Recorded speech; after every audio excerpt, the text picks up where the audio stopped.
Now, should Black people get a chemical peel? The answer is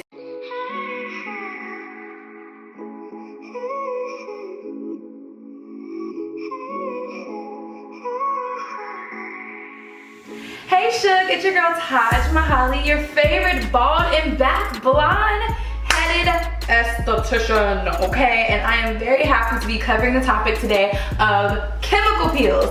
We are now approaching chemical peel season. You know, it's been hot, it's been summer, you've been outside. I'm gonna be talking about all things chemical peels today with you guys because I love me a good chemical peel. Number one, what is a chemical peel?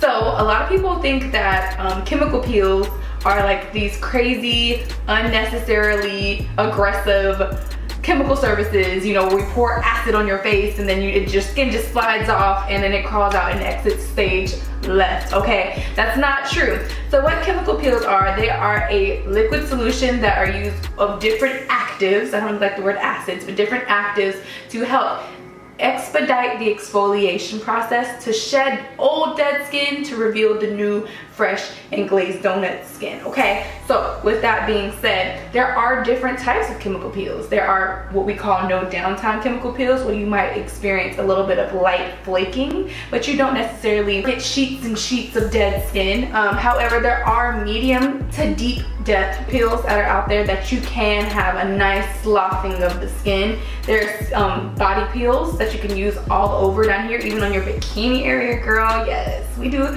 bikini line peels at Mahaly Spa. So you can use those for anything. Then you have baby foot. That's a form of a chemical peel. You guys have seen the little booties that you put on and exfoliates all your dead skin. It takes a couple of weeks or a week or a couple days to do.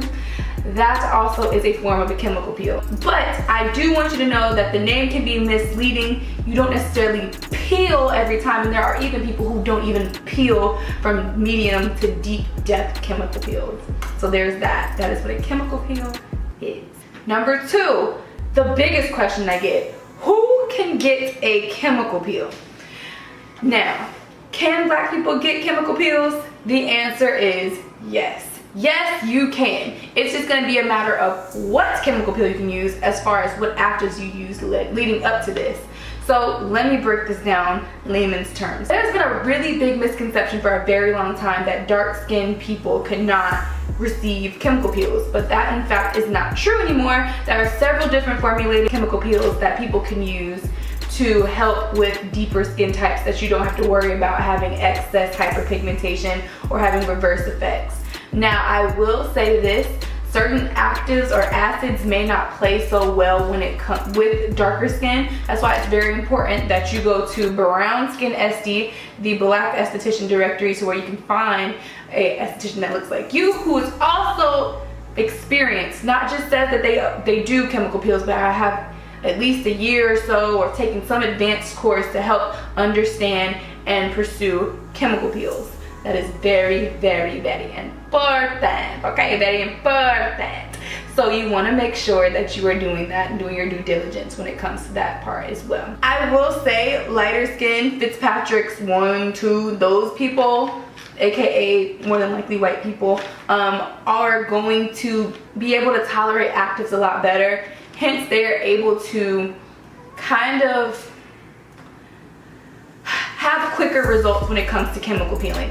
But their downside is that since Fitzpatrick's, and I'll put the Fitzpatrick scale down here so you can see what I'm talking about. Fitzpatrick's 1 and 2 also tend to burn quite easily. So that is something that you want to make sure you're avoiding whenever you're doing a chemical peel. So they walk that slip right there. The reason why you don't want to burn or have excess sun exposure, or why we don't do chemical peels in the winter, is because excess sun exposure can really cause a reverse effect on what we're trying to achieve. It can cause excess irritation. You can also have hyperpigmentation or hypopigmentation, which means the loss of pigment. Chemical peels are like a beautiful formulation, and like when we apply it, it's almost as if we have to like hold our breath sometimes for certain chemical peels for people, especially in the summer. That's why we don't do it, because we have to make sure that you are doing your part afterwards. That's it. That's all. Number 3, at-home chemical peels. Should I do one? Should I not? And the answer is no. Just from a professional, I'm probably biased. you know, I'm a esthetician, and that is what I believe. You should not be doing chemical peels at home unless it is directed by an esthetician who is doing a Zoom conference with you. I know that's become super popular during the pandemic. I actually would like to facilitate them, but if you're just going out all regular and going to go to these off-brand sites or Amazon to go get chemical peels, and you've done like research, like you went online and you saw somebody do a mandelic peel or a lactic or a Gessner peel, you know, and you're like, oh, well, I'm gonna get one. And it's kind of like you have to be very careful here because one, if you've never done one before, you don't know how your skin's gonna tolerate it. You need to start off on a lower end. Two, depending on what retinoids or actives that you're using in your regimen, that can really cause some heavy erythema and irritation. Erythema is redness, fancy word for redness. And also, lastly, you want to make sure that, you know, the pH is coordinating with the active percentage. pH plays a huge, like from the DMV area, huge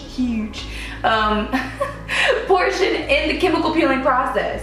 I think that's really the big ticker when it comes to medium depth to superficial and deep chemical peels. Of course, having high actives in there plays a good role too, but I mean, you have to be very careful, super careful. Do not do chemical peels at home unless you are instructed so by an esthetician, with her being there, or him or her being there on the other end, so he can kind of watch you, monitor you, tell you when to take it off, see when the frosting occurs. If you're wondering what frosting is, I should like put like a whole vocabulary thing in here. If you're wondering what frosting is, I'm gonna put a picture up where I did a chemical peel. You can see it firsthand. When certain areas that are active, or maybe not even active, turn white. And what that means is when it turns white, that means that area is for sure going to peel off. Whatever infection that is underneath there is dead. You've killed it, it's done. You know, and the infection, of course, could be just an acne spot or a cystic spot or what have you. We love a good frost, okay? We love a good frost. 4, why should you get a chemical peel? And honestly, there are several different reasons why people get chemical peels. My favorite 2 uses for chemical peels are for active acne clients and for hyperpigmentation. I think that these are like the number 2 superstar conditions that can truly benefit from the effects of chemical peels.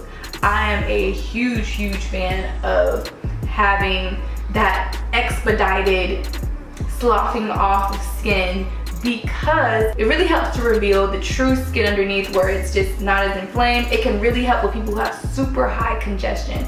Like, you know, we have enzymes, and they have certain enzymes which are so active that they can make you peel. I actually gave one of my professional grade enzymes to a client that I trusted, and she tends to suffer from really congested skin. I'll put a picture up of her skin right here, so you can see it. And I mean, it was getting to a point where it's like I was seeing her every 2 weeks. We were doing extractions. She had a regimen at home, and I wasn't trying to go too aggressive because she's still new, but I implemented this enzyme into her regimen, and you guys, it has been a game changer for the amount of extractions that we have to do when she comes in. And I mean, this one doesn't make her peel, but it is a form of a chemical exfoliant, and she benefited from it. Number 5. What are the do's and don'ts of getting a chemical peel? So here you are, here you have it. If you just got one, or they didn't tell you what to do afterwards, or if you're about to get one, you need to know what needs to happen. If you were doing a superficial chemical peel, here's your protocol. You know, before, you want to make sure you're not using any actives for the at least 48 hours before your service. You're gonna stop all retinol, retinoids, retinoic acid 7 days before your chemical peel. And you're gonna go through your day as normal. You wanna stop your actives after your chemical peel, and you wanna make sure that you are sunscreening like crazy, okay? For all my medium to deep chemical peel girls, the girls who are gonna peel like it's gonna be like a snake shedding her skin, I want you guys to know that it is very imperative that 1, you do not pick or pull at the dead skin that is coming, that is peeling off, okay? Do not ever. What can happen is, you know, have you ever like had a scab and you pulled it, and then it kind of pulled a little too deep, and now you kind of have another part of the wound that needs to heal? The same thing can happen. You can cause hyperpigmentation from pulling too deep and traumatizing that skin there. Make sure you don't do that at all. If the dead skin is hanging and you can't handle it, get you some, I got some clean manicure scissors, and I trim away. Or some brow scissors, and I just trim away. Especially right here, I usually peel right here because I can't shut up. I can't stand it being like that too. I'm like, don't like that, so I trim. Never pull, okay? You wanna also make sure that you are using your sunscreen. If there is a chemical peel where it requires you to add an extra active, like there is a chemical peel that I've used before in the past in our clinic, and afterwards they have a peel pad that you use the next day. And one that night and the next day, and that is just to help add an extra layer of actives to just get a deeper exfoliation. Leave it alone. You want to make sure you're stopping your actives, you do what's advised, and that's it. With that being said, really, when it comes to medium to deep chemical peels, I know a lot of people are still working from home, but you kind of, I don't mind walking around with my face falling off, right? But to the average person, they kind of want to hide a little bit. So you just want to make sure that you have some extra time, at least 5 to 7 days. You're really going to start peeling at the 3-day mark for most people, 2 to 3 day mark. You have 5 to 7 days where you can kind of hide out a little bit, chill at the crib. If you're on Zoom, you want to keep your camera off during those times. Just because, I mean, you do look a little silly. A lot of people are going to give you stares if they don't know anything about chemical peels.